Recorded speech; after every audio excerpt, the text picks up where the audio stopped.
Thanks for stopping on our channel, which is dedicated to central heating. And as you can see, I've been doing this a long time. Whether you install or you have heating, hopefully my videos will make a difference, but please leave me a comment in the section below. Lights, action, camera, let's begin.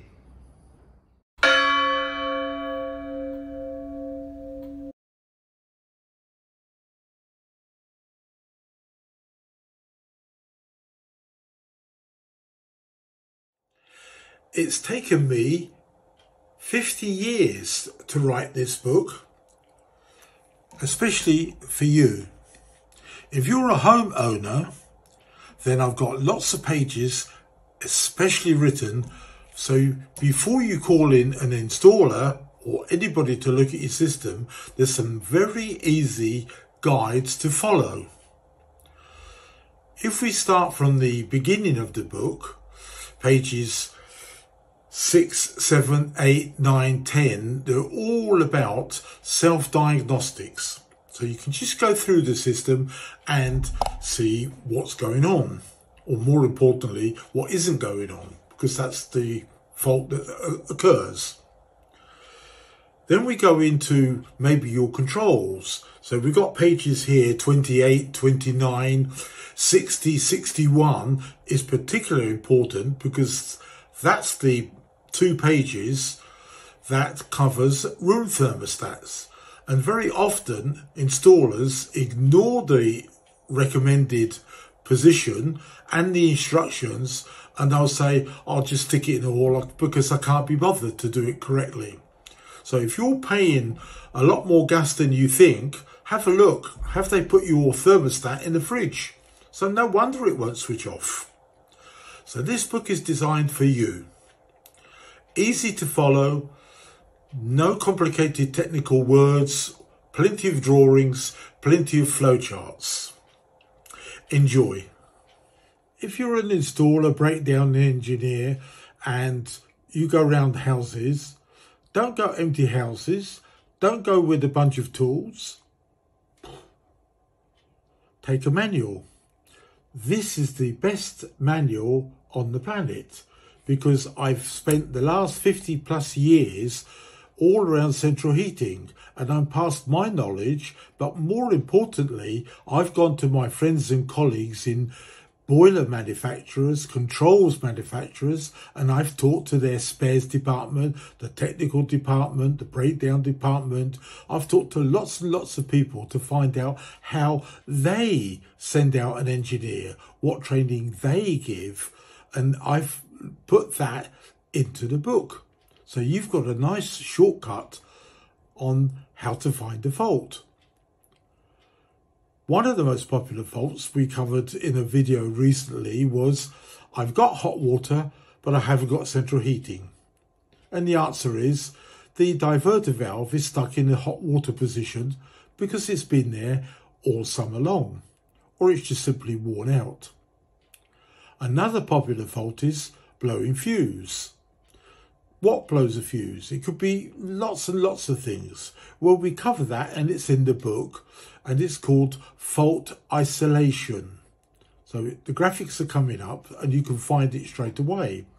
All about pumps.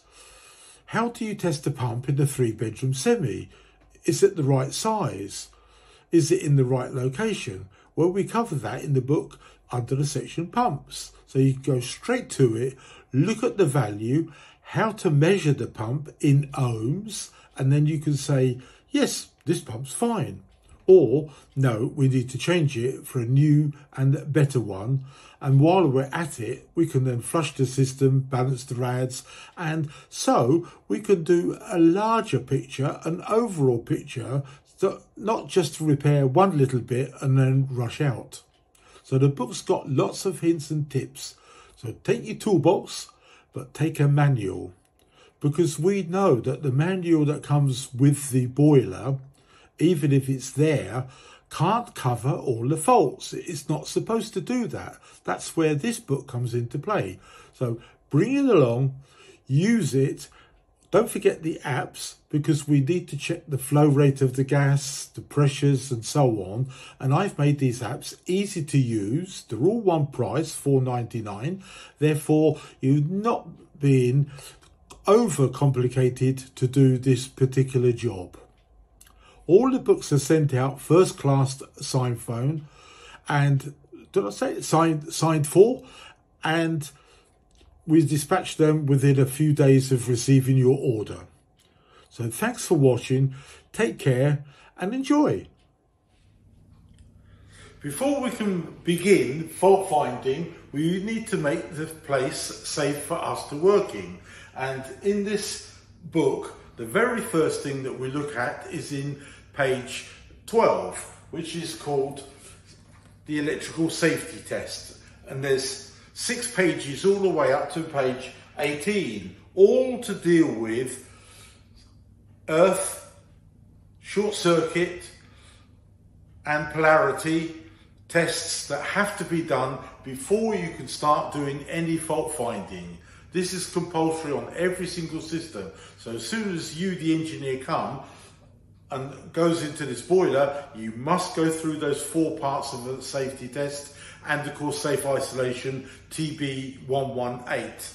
There are 2 ways to put electricity into here. We can either use a plug with a 3 amp fuse, of course, unswitched socket, and here's a photograph, or we can use a double pole spur. Now, as I've covered in other videos, double pole spurs can be extremely dangerous because a lot of them aren't double pole, they're single pole, and when you switch the thing off, the boiler is still live because you can have electricity coming from the controls upstairs in the airing cupboard. So the first thing we've done here is we're having a look. Very first thing is use your eyes and have a look inside here. Are there any telltale signs? Have a look at the automatic air vent if it's inside. Is it loose or does it look rusty like this picture does?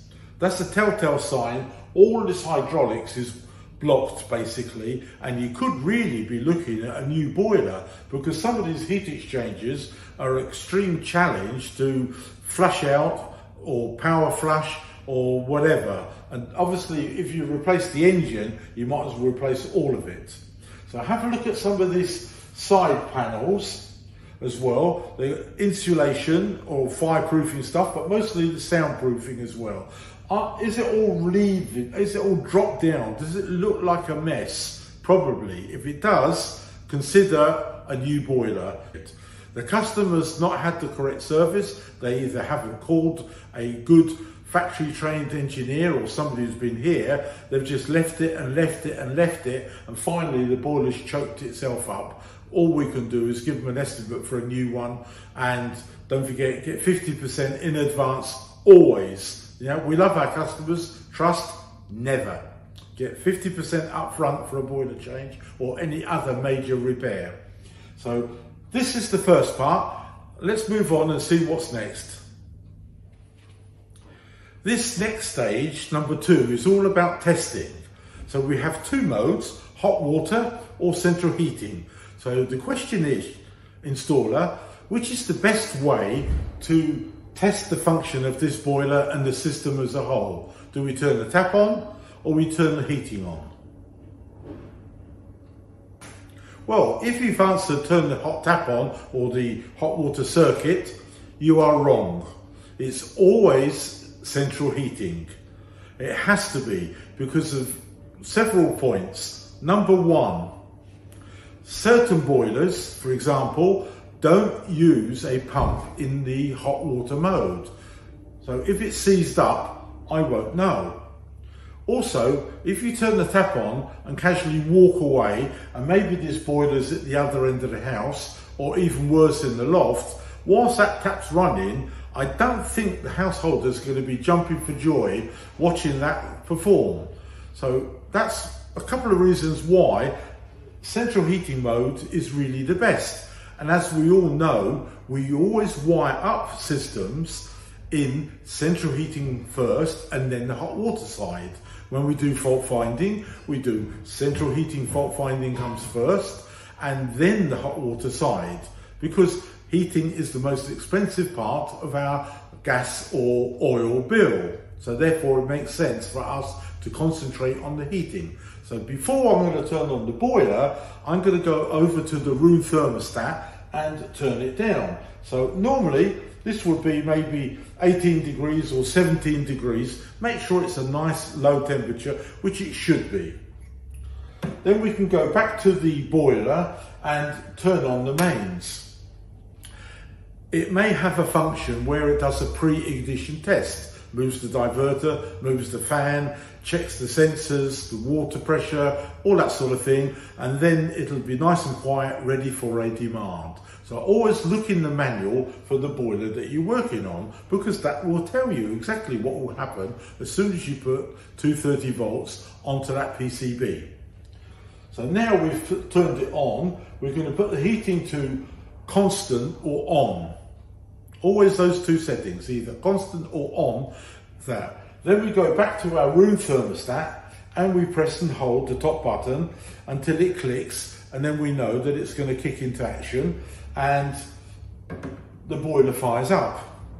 So what we've actually done is we've checked that the programmer is plugged in and the room thermostat is plugged in, because we have lots of installations where the room thermostat is either broken or it's not actually wired up. And this very simple test tells us if the boiler starts to fire up, everything is fine. But if it doesn't, we need to find out which part has gone wrong. Is it the programmer not getting the electricity and not coming out? So the electricity going into a programmer is called the common. The electricity going out from the programmer into the room thermostat is called switched live. The electricity going into the room thermostat is called the common, and the electricity leaving is called switched live, which then goes back to the boiler to fire it up. So it's just a continuous 230 volts or wireless, whatever they're using. But somehow or other, when the room thermostat is in demand, that boiler should respond. And we can do another test. What we can actually do here is just measure whether on the heating side you've actually got a signal coming back from the room thermostat. So now the boiler's up and running and it's working fine, we can turn the heating off. So we can go back to the room thermostat, press the lower number, and it drops down below the actual temperature, and the boiler should then switch off. Now we go over to the hot tap, and then we turn the tap on, and immediately the boiler should go through its sequence and then fire up. But what we do is we feel the flow pipe. So whilst the tap is running, that flow pipe, if it gets hot and hotter and hotter, that means the diverter valve needs replacing for the latest version. Not a recon, we can lend them a recon, but we're basically going to change from broken to the latest version, as we do with all components. And that's the very first test we do, is the diverter valve. Before we can switch the boiler on and put it through its paces, because we know it's electrically safe, we just need to have a look at the other half of the boiler, is the water side. You've got a gauge. Make sure it's about 1 bar for any property that's 3 bedrooms or smaller. If it's larger, as with other videos, 1.4. But if you're coming to a boiler and you're already seeing 1.5 bar or even higher, you need to depressurize down to 1 bar, because we want to test that expansion vessel. And it's flat, which is done now regularly. A lot of manufacturers will say every 12 months, drain the boiler, flush it out, check the water inhibitor, as it were, make sure there's plenty of it, and repressurize this one. It's a very good idea to do this, as I said, on an annual basis, because these lungs make an efficient system. So in the book, page 25, we've got our sequence and our pressures. So everything in this is actually laid out from beginning to end so you can follow through. I've got lots of hints and tips and tricks that I've picked up from working on these boilers for 45 years and training for 20 of them as well. So I've put all of that lot with my colleagues from technical and training, and we've put an awful lot of work into this book to make your life easier to find where the fault is and how to fix it. So the next thing we need to do is see what works when. So as I said earlier, we always test in heating because it gives us control, and we can just press a button and something happens.